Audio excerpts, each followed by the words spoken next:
So a few weeks ago at our Tuesday night gathering, I offered some thoughts on how the teachings of dependent arising, also called dependent origination, and interbeing may help to reduce some of the suffering associated with the many difficulties that we're facing in the world. And in that talk, I shared Thich Nhat Hanh's description of dependent arising, which is the Buddha expressed interdependent co-arising very simply.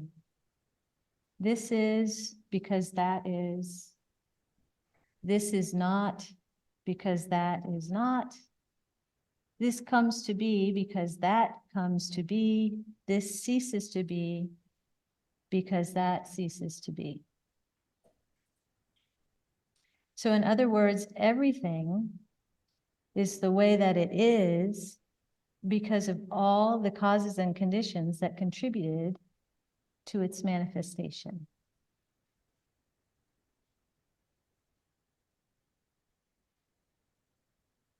And interbeing can be understood as we are not separate.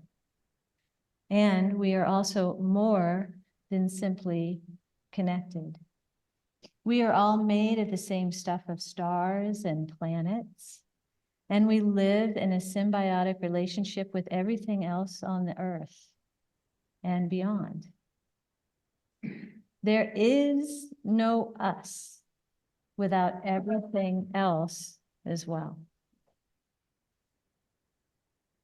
Often we perceive ourselves as separate entities without awareness of how this manifestation is using as an example is a result of uncountable other manifestations.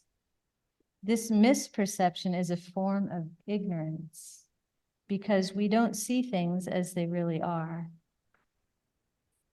The Buddha taught of the three poisons, of which ignorance is one. The other two poisons are greed or clinging and hatred or aversion. These poisons can cause us a bit of trouble as they cause us to suffer beyond the unavoidable pain that occurs in life. The Buddha explained this in a sutta describing two arrows. This is a summary of the sutta by Thich Nhat Hanh. If an arrow hits you, you will feel pain in that part of your body where the arrow hit. And then if a second arrow comes and strikes exactly in the same spot, the pain will not only be double, it will become at least 10 times more intense. The unwelcome things that sometimes happen in life, being rejected, losing a valuable object, failing a test, getting injured in an accident, are analogous to the first arrow. They cause some pain. They do. The second arrow, fired by our own selves, is our reaction, our storyline, and our anxiety. All these things magnify the suffering. Fundamentally, the teachings of dependent arising point to the reality that things are the way they are due to all the uncountable and entangled causes and conditions that have manifested in this moment. They cannot be different. Clinging to wanting things to be different, trying to push away what we don't want to be true, and not seeing the truth of how things are, adds to our existing pain.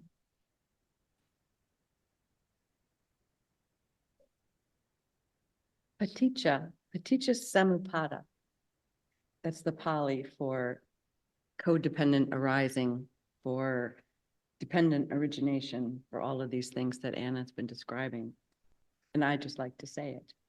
Paticca samuppada. Come on, who doesn't want to say that? Go ahead.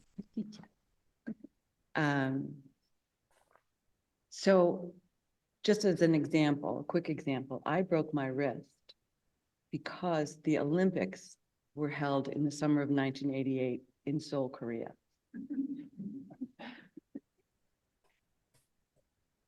Nothing could have happened without all the things that came before.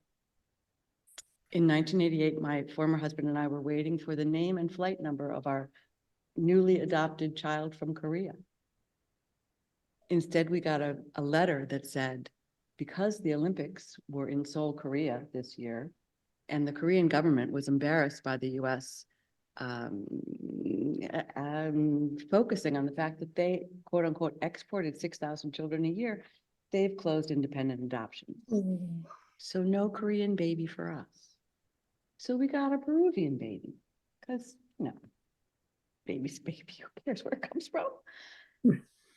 This Peruvian baby, as would have been also been likely with the Korean baby, came with some issues, which we didn't understand at that point. Way back then, in the olden days, we didn't know that adopting a child at 7 weeks old would still have important consequences for his abilities to attach, to be happy, to feel all the things that happen in our lives. And those things, occasionally through our lives, arise here and there, again and again. Those things have recently rearisen. And so, because they have recently rearisen, I called my former husband and said, hey, would you give him a call and talk to him about this sort of thing? And because my former husband is my former husband and who he is and does not really like conflict very much, he said, sure, I'd be happy to. I don't know that it'll do any good, but I'll be happy to. And have you ever tried pickleball? And I said, no, but I've been curious about pickleball and I'd kind of like to try it. He said, why don't you come with us this afternoon? Korea, 1988. Dependent origination.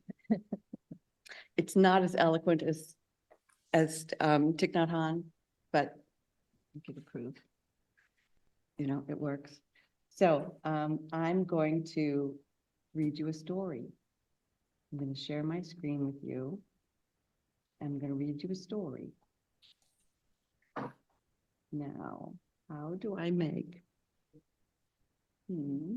Like to turn the page? I want to. Okay. Well, this is how it is. It's like this. It's now. like this thing. Okay, let's see what happens if I do a full screen. Nope, I'm in full screen. Okay, here we go. We're going to read this story. If you give a mouse a cookie,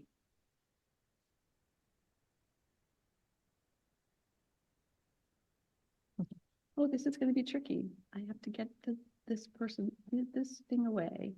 Go away. Oh, there we go. Maybe that'll work. I don't know. Oh, you can see it. Good. If you give a mouse a cookie,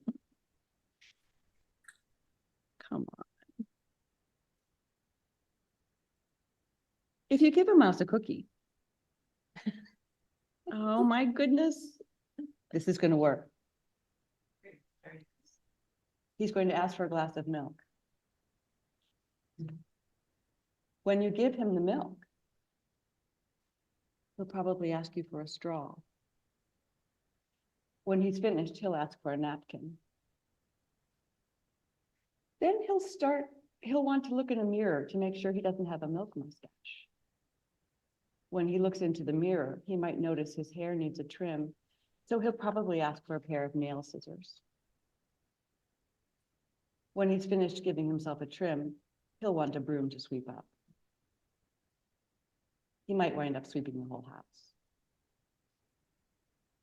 I can't read some of these words because they're hidden by some of the on my screen, so you'll be reading words that I can't see, so good for you. He may even end up washing the floors as well. When he's done, he'll probably want to take a nap.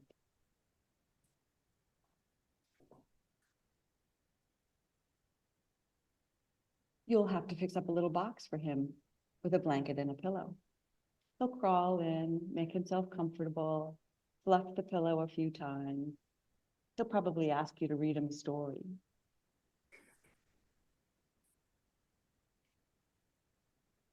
So you'll read to him from one of your books and he'll ask to see the pictures. When he looks at the pictures, he'll get so excited, he'll want to draw one of his own. He'll ask for a paper and crayons. He'll draw a picture. When the picture is finished, he'll want to sign his name with a pen. Then he'll want to hang his picture on your refrigerator, which means he'll need Scotch tape. He'll hang up his drawing and stand back to look at it. Looking at the refrigerator will remind him that he's thirsty. So he'll ask for a glass of milk.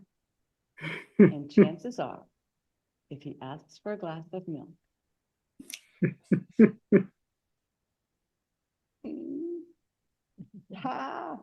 he'll want a cookie to go with it. So, thank you for indulging me in the story. I want to stop screen sharing. If I can. Yes, thank you. I think I had help from beyond. Thanks, Brianna. So I love many things about that story. One of which is that it describes dependent origination beautifully. If this happens, then this is going to happen. The other thing it does, though, is describe the wheel of samsara. The Buddha talked about this wheel. We're born, we get suffering. We live, there's suffering. We keep living, we get aging, illness, and death, more suffering. When we die, we come back around, more suffering. This is the wheel. The Buddha also taught there's a way out of this suffering, and it's the Eightfold Path. So we have this dependent origination. We are here. We're here suffering. When we can accept the truth of what actually is, when we can see clearly, we can take a step off that wheel that just wants to keep us spinning. So if you give a mouse a cookie,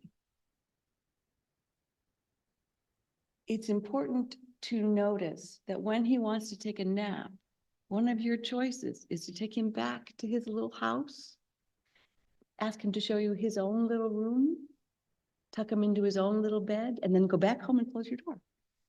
There are things we can do when we see clearly, right?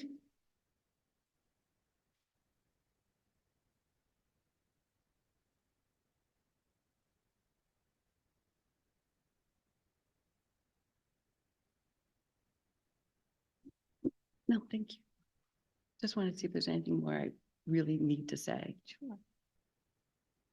The cool thing about that, being able to step off that wheel, is that we become agents of change in our own lives. When we see clearly, we have choices. And we have agency. And that can help us be happier. Now you. I enjoyed the story. That was fun. Thank you.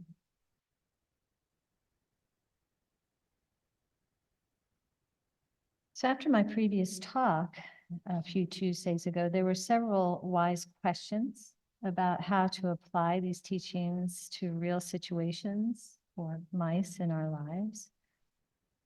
And tonight we would like to talk more about letting be and letting go in the hopes of responding to those questions. So going back to the teachings of Gil Fronsdale, the practice of letting be is understanding that in this moment, things cannot be different than they are. As we've said several times, this is due to all the causes and conditions that led up to this moment. Letting be is accepting, but not necessarily liking the way things are. This is wisdom. which is opposite of ignorance. In our bodies, to let be is relaxing in the midst of what is rather than tightening against it. Resting back rather than straining forward. It's allowing the experience of the first arrow, allowing that it's just happening. Francel says letting go is not letting go of things, but letting go of cravings or greed and ill will or hatred. We loosen our clinging to wanting things to be different than they are, which helps lessen the intensity of the difficult emotions associated with that clinging. It's removing the pain of the second arrow. The practice of letting go in this way feels pretty good.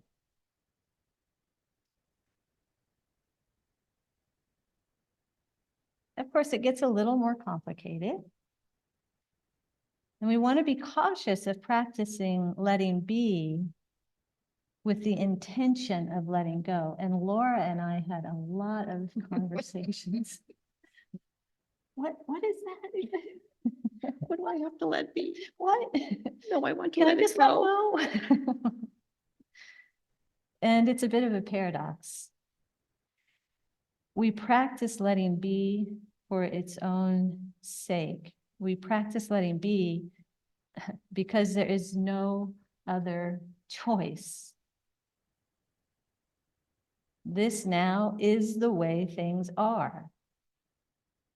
We no longer expend energy arguing with the inarguables. If we try to accept things the way they are in an effort, and notice that word, to feel better about them, we are no longer resting in the place of acceptance. We are still clinging to wanting things to be different. Authentically letting be makes truly letting go possible. It can be a bit of a puzzle, I know, so hopefully we'll have some time to play around with that later.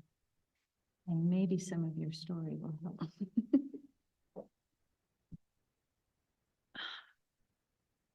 There's great wisdom in our bodies. You may have noticed, I may have mentioned that I broke my wrist. So I went to the ER. The doctor shook his head, said, oh, pickleball. So that was my first clue. He looked at my wrist and he said, that looks like a surgical break to me. And then he said, well, we'll get x-rays.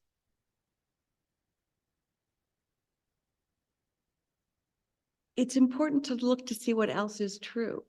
It looks like looks like a surgical injury. He didn't book an OR. He didn't make a referral just then. He said, let's get an x-ray because there's more information available. And that's what this practice allows us to do. And it's a practice, to look to see what else is available, what other information is there that I can use to inform what's next. What else is true?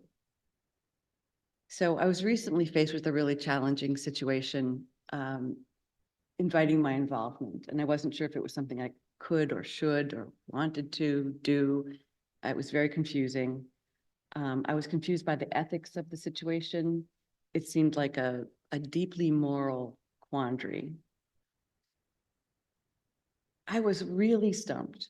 I called wise people, good friends, wise people, and told them about the situation and my thoughts and how I thought, and then they thought and thought. And I thought, surely these wise people, the Dharma, the precepts, somebody somewhere knows how to help me make this decision. I have an ethical code. I have a conscience. Surely I can figure this out. And it wasn't happening. I was really struggling. This is important. This is a big deal. What do I do here? My mind, my thinking mind wasn't helping me solve this problem. So then I asked for help from one of my teachers, Sharon Beckman Brindley. And she listened to the story and then said, you know, I started off with a lot of questions and now I'm having a lot of static. So what are you feeling in your body? What? Look at my body. This is an important question. She said, what are you feeling? What do you notice in your body?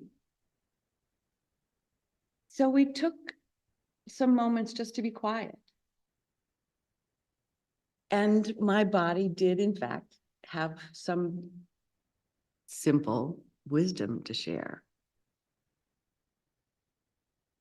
There was more available information inside, like the ER doc knew, and I'm practicing, learning. There's more information available.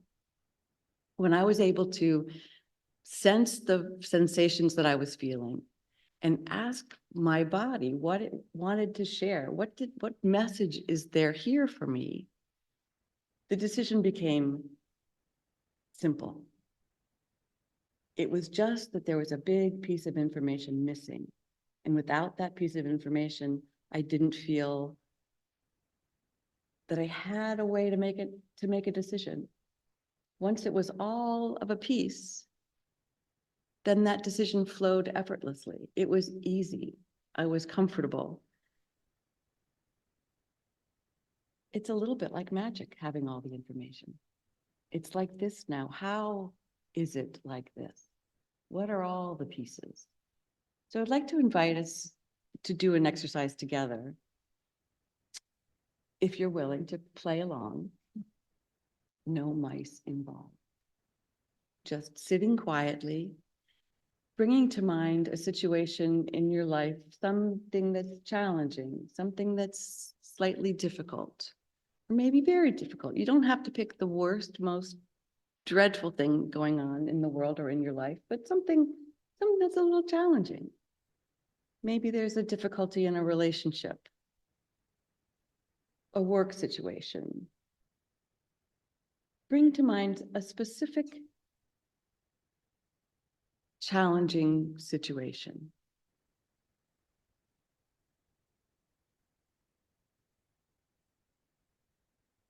Call to mind as many details of that situation as you can.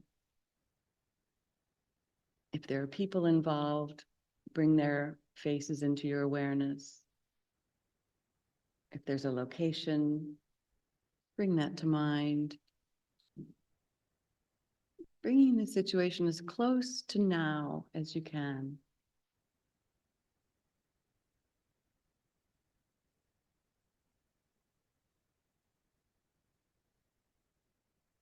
Note what opinions you might have about this situation.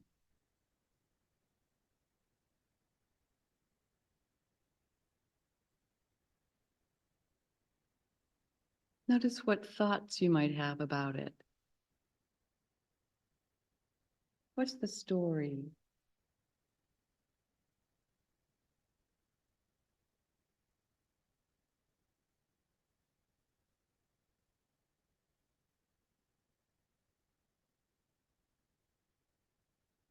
Notice how you may want things to be different than they are.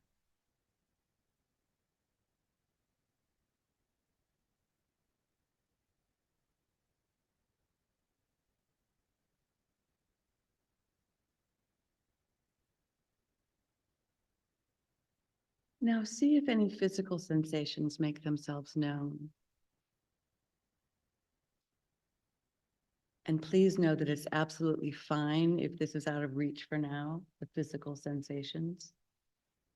The first time a therapist asked me where I felt something in my body, I had no idea in the world what she was talking about. I think I said I felt it in the middle of my forehead because I was thinking so hard and my brain hurt. So please just pause and see if some sensation arises in the body.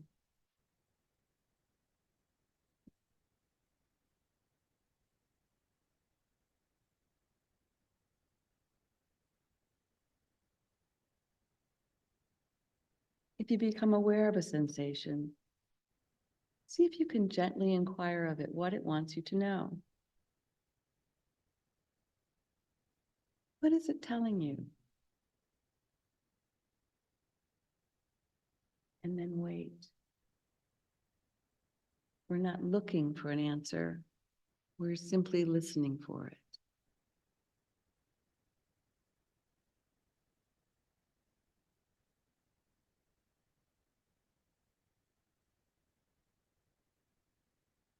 Staying present to the sensation, available for a message,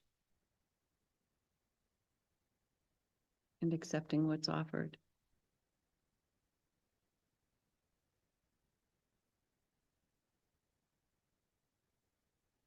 Is there a facet of the situation being expressed that's new to your awareness, to your understanding of it?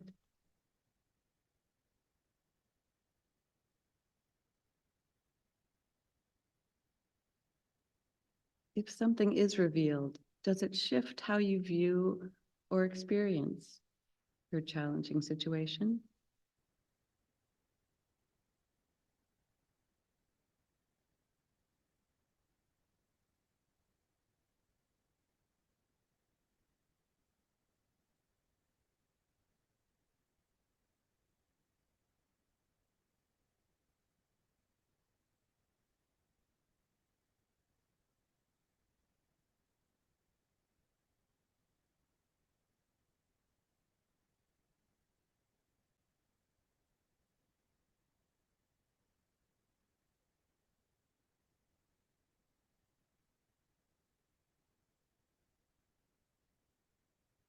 I'll share an example of a situation that arises for me when I do this practice.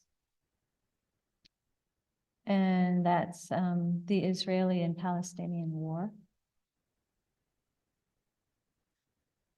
The feeling of deep sadness for the suffering of others. That's a first arrow. It's first arrow pain.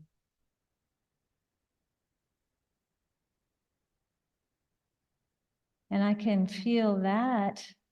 So that's a sadness, and it's a tight chest. It's a heaviness.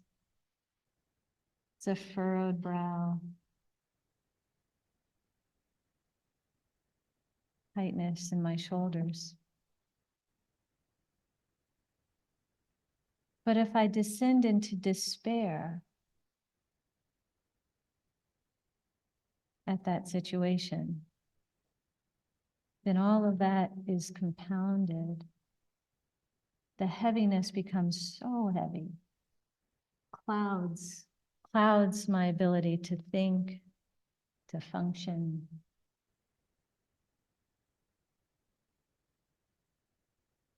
So I let be the pain of knowing that there is terrible suffering. That means that I don't try and change that that's how I feel. But I work to let go of the added pain of clinging to wanting. And it's not that I changed wanting it to be different, but I'm working on the clinging to wanting it to be different. I can still want it to be different, but I'm not going to stay stuck on that wheel that Laura was talking about. Because once I let be, this horrible situation is occurring, and I cannot change it, for it is the manifestation of everything else. I can begin to see the truth of how living in despair or anger helps no one and serves no purpose. Not for me, not for anyone else, and certainly not for the people who are enduring all that suffering. Not only does it serve no purpose, but my emotions are contagious. If I know that I live in despair, that is what I put out into the world. I create a ripple of despair and hopelessness.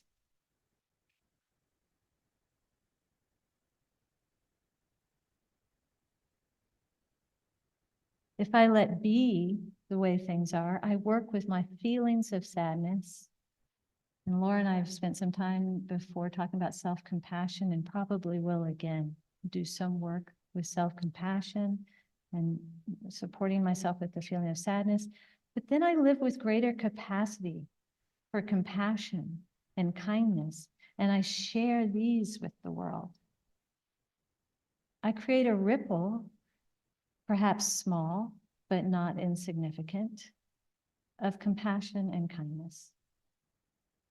And with a higher functioning nervous system, I have greater capacity to see what steps I can take and the energy to take them.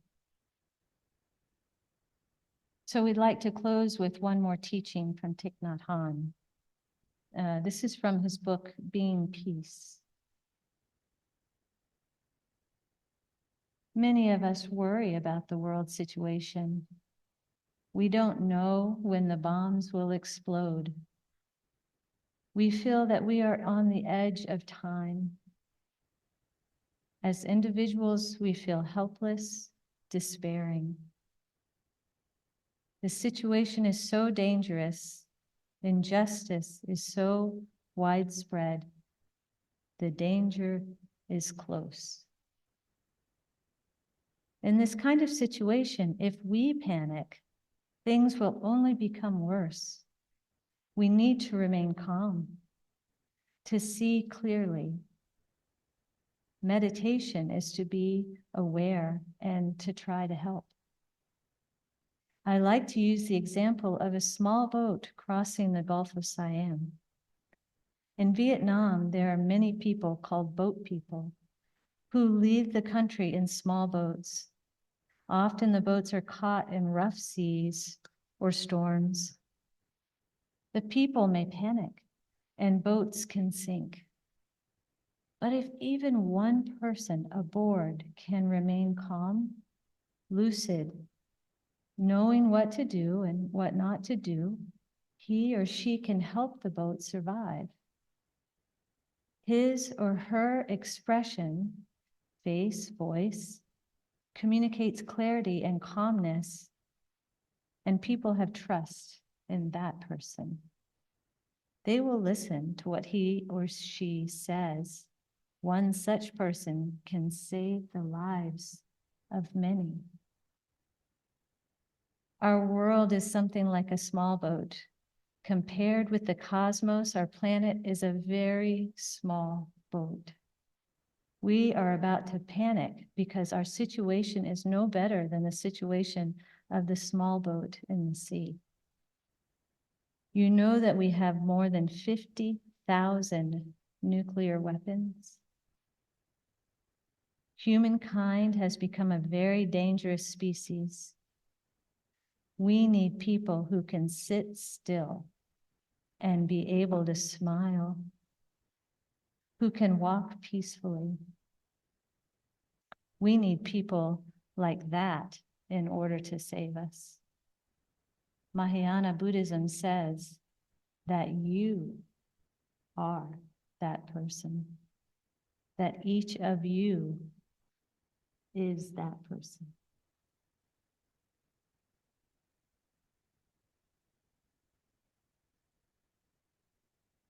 So we'd like to know what arises for you out of this talk, out of these practices.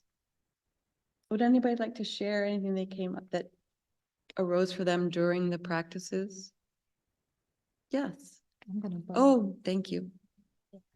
I'll do that. Yeah, thanks. Thank you so much. Thank you. Hi. Hi. Thank you both for the talk. I'm wondering how these subjects, how you would apply these subjects to handling sincere instances of abuse and really sincere trauma and really noble and righteous anger. And I have been recently doing the Vajrapani practice to come into a more right relationship with anger, and it's been very powerful. But there's not just a part of me, like there's a need that I feel to really give presence to the power that justified anger has,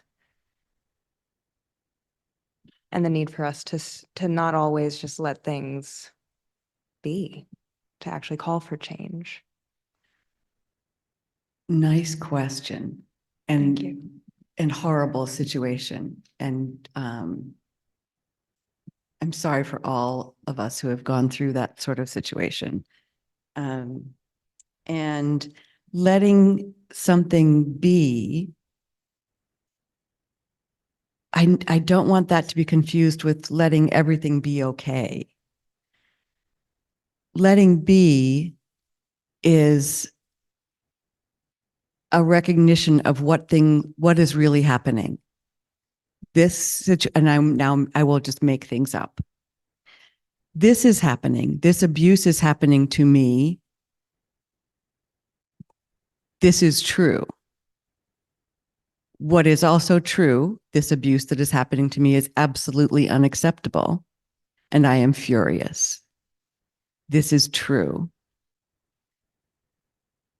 This is pain.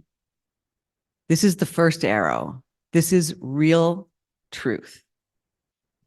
The second arrow might be, I shouldn't be so angry. I should be more understanding. It's probably something I did.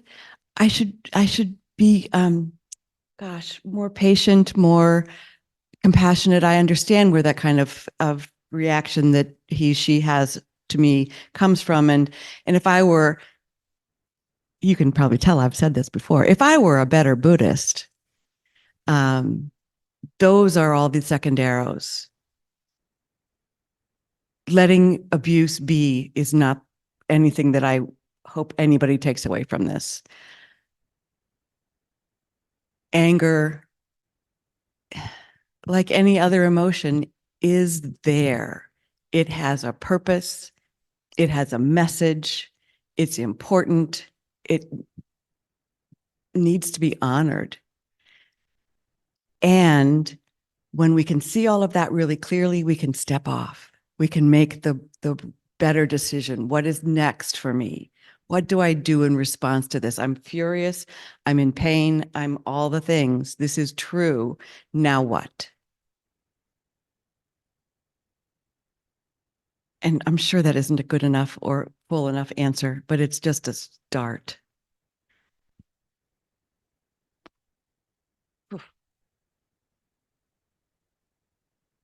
Anyone else? Thank you for your question. Yeah, I think that question, and it's very similar to one that was asked 2 weeks ago, which is part of why we wanted to revisit, because it's not simple. It's not simple. It sounds simple, but it's not. Again, that's why Laura and I have spent hours. What is this letting be? What is this letting go? How do they work together? And it was very helpful for me to know letting be is seeing things clearly.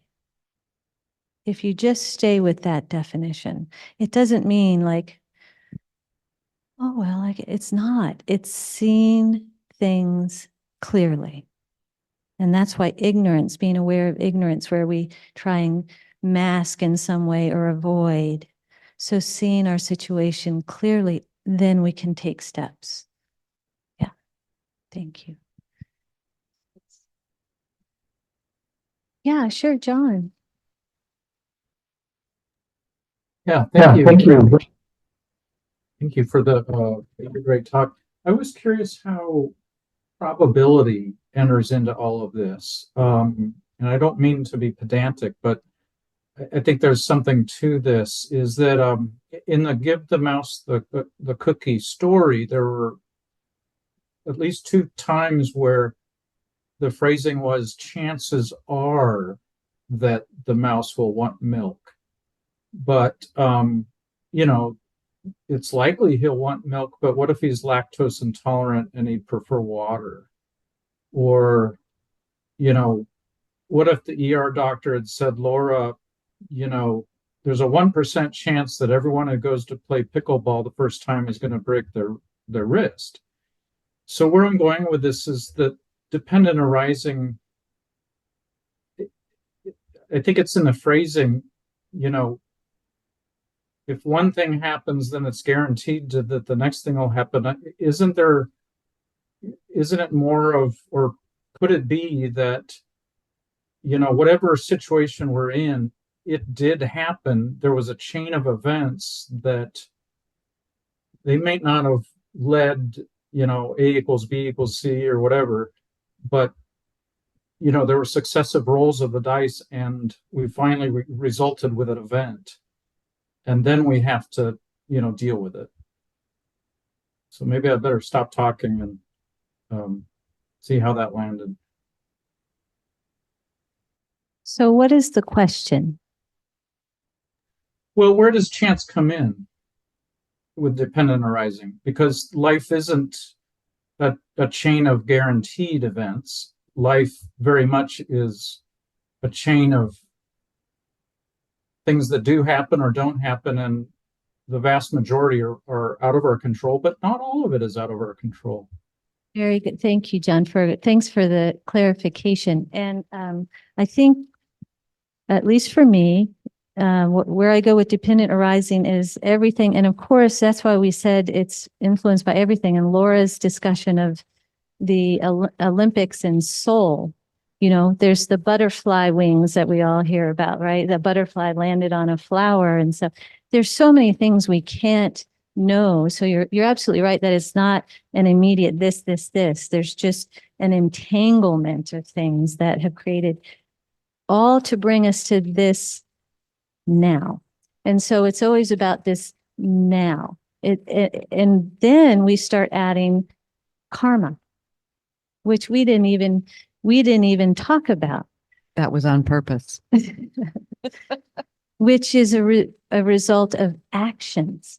And so we get to this now, and we have different information and we have choices to make. And so then that gives us some agency as to what the next step will be. So dependent arising is now and now because of everything that has occurred, right? So chance, whatever chance was involved, it created this now. There's no changing that. But, and maybe Laura, we can add to the next. Another talk. I don't know if that helps, John, but karma is a different aspect of it, where it has to do with our actions, results of our actions and choices. So, and influences what arises. Great question. I see we're at 8:30, but I'm going to indulge. Jean has one more thought here. I just wanted to say, John, that I think there's a ton of probability that one great definition of dependent arousing is that it's bits of soup that bump into each other, bits in the soup. And so it's like the probability is, you know, huge, or improbability. Thank you, Jean. Thank you, everyone. I will close with a dedication of merit. And one thing I notice in different faith communities and different sanghas is that sometimes people offer special prayers or wishes for members of the congregation, members of the community. And I kind of miss that in ours. So I would like just to offer that tonight I'd like to send well wishes, meta of all sorts, to Sharon and Hal, who are really being kicked in the by COVID. And I invite anybody else who wants to offer silently or out loud a name that you would like to just hold in thanks. My friend Kathy, who's just had surgery.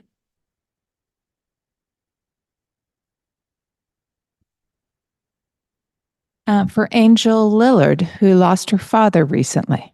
Thank you.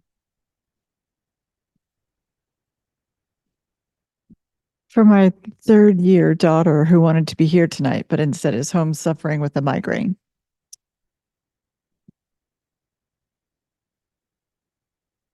Thank you. May these and all beings find peace. May all beings find kindness. May all beings find moments of grace. May all beings meet change with equanimity, reach havens from suffering, and foster the wellness of others.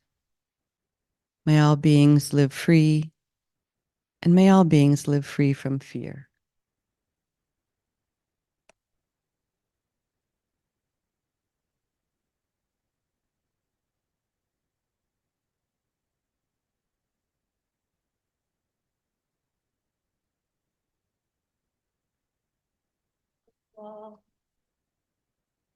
Thanks for being here, everyone.